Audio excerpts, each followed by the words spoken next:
Chers amis, bonjour.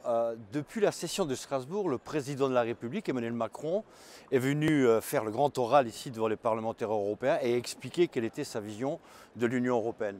S'il y a des mots-clés qui ont saisi mon attention, notamment il veut une souveraineté européenne pour protéger les citoyens, il ne répond pas à la question fondamentale de quelle manière le protéger contre qui, contre quoi. Là par contre, il ne s'explique pas.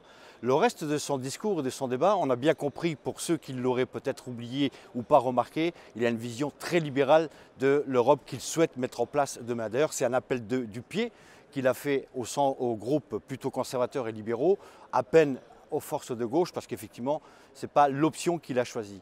D'autres questions qui sont restées sans réponse, c'est effectivement la place de la femme de la société française, de la société européenne. Il a fallu qu'une collègue députée européenne l'interpelle sur quelle était sa vision de la place de la femme et notamment la lutte pour l'égalité entre les sexes, pour qu'il puisse enfin répondre à demi-mot, en balbutiant sur la place de la femme. Il n'a rien dit par exemple sur le fait que c'est la France qui bloque la directive en cours sur la conciliation vie professionnelle, vie personnelle, qui pourrait donner des droits nouveaux, notamment des congés paternité entre autres aux pères, parce que c'est aussi le rôle des papas d'éduquer les enfants et c'est aussi une manière et un outil qui pourrait permettre aux mamans d'avoir un peu plus d'espace, de temps pour elles et peut-être accéder un peu plus facilement au monde de l'emploi.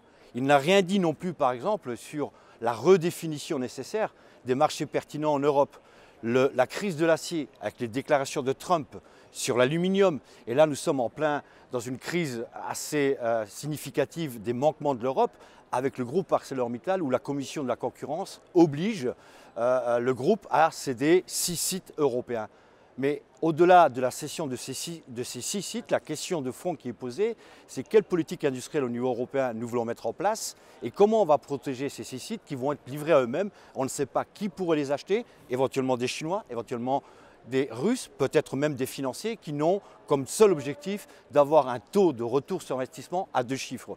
À ces questions-là, évidemment, il n'a pas amené de réponse. Donc je reste quand même assez sur ma faim et je suis plutôt inquiet sur la vision européenne de notre président de la République. Ça, c'était pour l'audition du président. Après, sur la vie même du Parlement européen, je suis aussi intervenu parce que le 26 octobre dernier, ici même à Strasbourg, dans ce Parlement, nous avons voté une résolution pour lutter contre le harcèlement sexuel. Nous ne sommes pas à l'abri ici aussi d'avoir des personnes qui effectivement profitent de leur statut, de leur rang, pour agresser, pour harceler des personnes notamment de manière sexuellement parlant. Depuis le 26 octobre, rien n'a bougé, rien n'a évolué.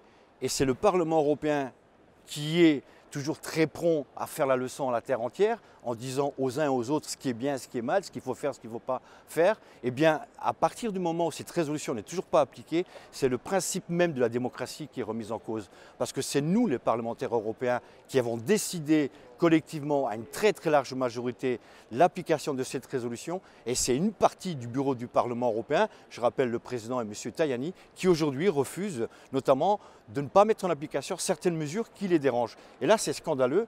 Et là, vous pouvez compter sur moi pour revenir à la charge une fois, 2 fois, 3 fois, 5 fois, autant de fois qu'il le faudra. Cette résolution, c'est la résolution des députés européens, c'est la résolution des citoyens européens et c'est surtout la résolution qui est là pour protéger les victimes de harcèlement sexuel de la part des uns et des autres. Voilà très brièvement la session strasbourgeoise. On se donne rendez-vous à la prochaine session pour d'autres exposés des débats que nous avons. Je vous fais quand même un petit résumé des différents votes. L'affaire Selmayr, je rappelle, c'est quand même le fonctionnaire européen qui a eu l'évolution de carrière la plus rapide du monde. En 19 minutes, il est passé de secrétaire général adjoint à secrétaire général de la Commission européenne. C'est du jamais vu. Ce n'est pas n'importe quel poste, c'est le plus haut poste de fonctionnaire européen. Là aussi, c'est M. Juncker qui est derrière tout ça. Nous l'avons dénoncé. Malheureusement, la droite nous a mis en minorité et M. Selmayr en toute quiétude pour rester secrétaire général. Nous allons effectivement avoir un débat sur la situation de Gaza qui est dramatique.